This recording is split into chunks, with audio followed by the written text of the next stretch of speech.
সকলো সদৌ অসমবাসী ৰাইজক মই আমাৰ আগন্তুক ৰঙালী বিহুৰ আমাৰ বাপুতি সাহোন আমাৰ অসমীয়াৰ ভৱিষ্যত আমাৰ অসমীয়া আয়ুস ৰেখা আমাৰ বিহুৰ মই ওলগ সকলোকে মই জনালোঁ আৰু ইয়াৰ পৰা মই এইটোৱে প্ৰাৰ্থনা জনাইছোঁ আমাৰ এতিয়া বৰ্তমান যিবিলাক আমাৰ অপশক্তি চলি আছে অসমীয়া সমাজ আমাৰ অসমীয়া ভাষা আমাৰ অসমীয়া ধ্বংসী যিবিলাক আমাৰ কাৰ্যসূচী চলি আছে যিবিলাক পৰিকল্পনা শাসক পক্ষই যিবিলাক দমন নীতিৰে আমাৰ অসমীয়া মেৰুদণ্ড ভঙাৰ যি পৰিকল্পনা লৈছে এই পৰিকল্পনা যাতে নিপাত যাওক এই ৰঙালী বিহুৰ পাকখনত মই সকলোকে মই ভগৱন্তৰ ওচৰত মই প্ৰাৰ্থনা জনাইছোঁ অনুপ্ৰাণিত কৰিছিলে যিগৰাকী ব্যক্তিয়ে মোক সৰ্বপ্ৰথম মই ইয়াৰ নহয় মই কমাবতাত মোৰ ঘৰ যেতিয়া মই প্ৰথম টেঙানী আহিছিলোঁ গোটেই মোৰ সৰুপথা সমষ্টিটোৰ পৰা ধৰি আমাৰ বোকাখাট গোটেইখিনি বহুত ভাল মানুহৰ লগত যিজন মানুহে মোক পৰিচয় কৰাই দিছিলে তাৰপিছত তেখেতে সামাজিক কাম কেনেকৈ কৰে সামাজিক বস্তুটো কি সংগঠন কি এই গোটেইবিলাক তেখেতে যিজনে মোক আগুৱাই নিছিলে আজিও মই গৌৰৱ কৰোঁ আজি তাৰিখত গোলাঘাট ডিষ্ট্ৰিক্টত বা কোনো ডিষ্ট্ৰিক্টত ৰোগীবিলাকৰ যেতিয়া প্ৰব্লেম হয় তেতিয়া মোলৈ ফোন আহে যে ৰাজীৱ মোক ব্লাড 3 পেকেট লাগে বা মোৰ অলপ পৰিয়ালৰ আৰ্থিক অৱস্থা দুৰ্বল মই দেউতাক চিকিৎসা কৰিব পৰা নাই তেতিয়া আমি সহায় কৰোঁ এইখিনি কৰিবলৈ মোক শিকাইছিলে যিজন মানুহে সেইজন মানুহ আমাৰ টেঙানীৰে সুযোগ্য সন্তান প্ৰহ্লাদ মিলি ডাঙৰীয়া তেখেত ইতিমধ্যে আমাৰ মাজত আহি উপস্থিত হৈছে যিহেতু অসমৰ ঘৰে ঘৰে অসমৰ চোতালে বিহু আহিছে ৰঙালী বিহু সেয়েহে আমাৰ টেঙানী বিৰলাচিত সেনা শাখাই ঘৰে ঘৰে চোতালত বিহু গাবলৈ যাব আমাৰ জাতিৰ অস্তিত্ব ৰক্ষাৰ চিন্তা চৰ্চাৰে তেওঁলোকে আগবাঢ়িছে সেয়েহে আপোনালোকৰ সহায় সহযোগ তেওঁলোকে বিচাৰিব আপোনালোকে দিব আৰু কেনেদৰে তেওঁলোকে প্ৰেক্টিচ কৰিছে আপোনালোকৰ চোতালত কেনেদৰে বিহু গাব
तेरे नाती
দিনে ৰাতিয়ে কাম কৰি থকা লাচিতৰ দৰে এজন সৈনিক লাচিতৰ দৰে এজন যোদ্ধা আমাৰ ৰাজীৱ শইকীয়াৰ কাষলৈ আহিছোঁ যিহেতু তেওঁ গোটেই লাচিত থানাক বৰ্তমান পৰিচালনা কৰি আছে আমাৰ টেঙানীৰ পৰা গোটেই গোলাঘাটত এই কাৰ্যসূচী যি কাৰ্যসূচী বৰ্তমান চলি আছে আমাৰ টেঙানীত এই কাৰ্যসূচী তেওঁ কি মানসেৰে কি চিন্তা চৰ্চা কৰি অসমৰ ঘৰে ঘৰে যাব ওলাইছে তাকে জানিব বিচাৰোঁ। হয় নমস্কাৰ, মই ৰাজীৱ শইকীয়া, গোলাঘাট জিলা মুখ্য সাংগঠনিক সচিব। আৰু এতিয়া আমি আমাৰ টেঙানী শাখা সমিতিয়ে এইবাৰ চোতালৰ হুঁচৰিখন মাৰিছে। চোতালৰ হুঁচৰি প্ৰগ্ৰেমটো লৈছে কিজানে অনাগত দিনত আমাৰ এটা বিৰলাচি থানাৰ টেঙানী শাখা সমিতিৰ এটা কাৰ্যালয় নাই, এই কাৰ্যালয় নিৰ্মাণৰ হেতুকে এতিয়া আমাৰ বিহুখন মৰা হৈছে। আৰু আপোনাৰ মাধ্যমৰ জৰিয়তে মই সকলো সদৌ অসমবাসী ৰাইজক মই আমাৰ আগন্তুক ৰঙালী বিহুৰ আমাৰ বাপুতিৰ সাহোন, আমাৰ অসমীয়াৰ ভৱিষ্যত, আমাৰ অসমীয়া আয়ুস ৰেখা, আমাৰ বিহুৰ মই ওলগ সকলোকে মই জনালোঁ। আৰু ইয়াৰ পৰা মই এইটোৱে প্ৰাৰ্থনা জনাইছোঁ, আমাৰ এতিয়া বৰ্তমান যিবিলাক আমাৰ অপশক্তি চলি আছে, অসমীয়া সমাজ, আমাৰ অসমীয়া ভাষা, আমাৰ অসমীয়া ধ্বংসী যিবিলাক আমাৰ কাৰ্যসূচী চলি আছে, যিবিলাক পৰিকল্পনা শাসক পক্ষই যিবিলাক দমন নীতিৰে আমাৰ অসমীয়া মেৰুদণ্ড ভঙাৰ যি পৰিকল্পনা লৈছে, এই পৰিকল্পনা যাতে নিপাত যাওক। এই ৰঙালী বিহুৰ পাকখনত মই সকলোকে মই ভগৱন্তৰ ওচৰত মই প্ৰাৰ্থনা জনাইছোঁ। বিৰাট বিৰাট ধন্যবাদ। যিহেতু অপসংস্কৃতি দূৰ কৰাৰ চিন্তা চৰ্চাৰে, সংস্কৃতি জীয়াই ৰখাৰ চিন্তা চৰ্চাৰে আৰু অসমীয়া জাতিৰ অস্তিত্ব জীয়াই ৰখাৰ চিন্তা চৰ্চাৰে যিহেতু বীৰ লাচিত সেনাই কাম কাজ কৰি আছে, আৰু এই কাম কাজৰ যিটো পৰিকল্পনা বৰ্তমান টেঙানীৰ আমাৰ ৰাজীৱ শইকীয়াই গোলাঘাটৰ সাংগঠনিক সম্পাদক হিচাপে কাম কাজ কৰি আছে। আৰু আপোনালোকৰ চোতালত তেওঁ গৈ আছে আৰু সহযোগ দিব যাতে আমাৰ অসমীয়া জাতিৰ অস্তিত্ব জীয়াই থাকে, অসমীয়া সংস্কৃতি জীয়াই থাকে, অসমীয়া ভাষা জীয়াই থাকে। এই কথা তেখেতৰ মুখৰ পৰা আমি নিশ্চয় বুজি পাইছোঁ। আৰু গোটেই পৰিৱেশটো আপোনালোকক দেখুৱাব বিচাৰিছোঁ, যিহেতু উঠি অহা চামক লাচিতৰ দৰে তেওঁ তৈয়াৰ কৰিছে আপোনালোকৰ বাবে, অসমীয়া জাতিৰ বাবে, অসমীয়া সংস্কৃতিৰ বাবে। নহয় জানো? লগতে অসমবাসী ৰাইজক মই এতিয়াই সকীয়াই দিছোঁ, আপোনালোক যদি সাৱধান নহয়, এতিয়া ইতিমধ্যে আমাৰ কাখন কাৰ্যকৰী হৈ গ'ল, বলবৎ হৈ গ'ল কাখন।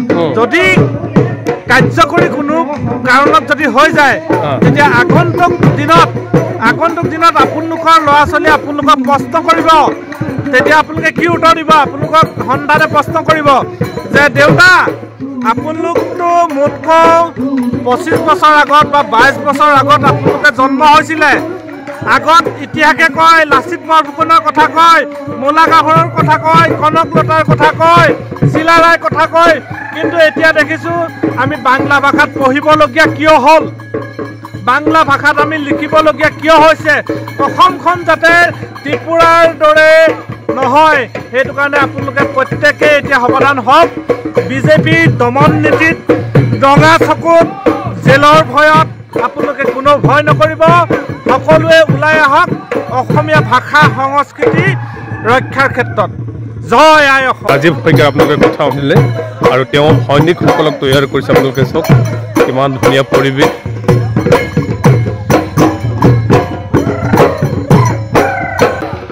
আপোনালোকে যদি অসমীয়া হয়, অসমীয়া জাতিৰ অস্তিত্ব বিচাৰে, অসমীয়া সংস্কৃতিৰ অস্তিত্ব বিচাৰে, আমি বহাগীক আদৰিবই লাগিব, বহাগত আমি বিহু গাবই লাগিব, আৰু এই বিহুৰে আমি ঐক্য সম্প্ৰীতি জীয়াই ৰাখিবই লাগিব অসমত উত্তৰ পুৰুষৰ বাবে, অসমীয়া জাতিৰ বাবে। যিহেতু অসমীয়াৰ অস্তিত্ব ঢোলত আছে, তালত আছে, পেপাত আছে, বাঁহীত আছে, বিহুত আছে। এয়া বিহু বৰ্তমান লাচিত সেনাই টেঙানীত প্ৰেক্টিচ কৰি আছে। আৰু আপোনালোকৰ ঘৰত গৰু বিহুৰ দিনাৰ পৰা আপোনালোকৰ চোতালে তেওঁলোকে অস্তিত্ব জীয়াই ৰখাৰ কাৰণে কাম কাজ কৰি যাবৰ বাবে, অসমীয়া জাতিৰ বাবে তেওঁলোকে অসমীয়া আপোনালোকৰ সহযোগেৰে তেওঁলোকে কাৰ্যালয় এখন বনাব বিচাৰিছে আমাৰ টেঙানী শাখাই। সেয়েহে আপোনালোকে সহায় সহযোগ কৰিব, আৰু আপোনালোকে বিহু চাব, তেওঁলোকে বিহু গাব আপোনালোকৰ চোতালত।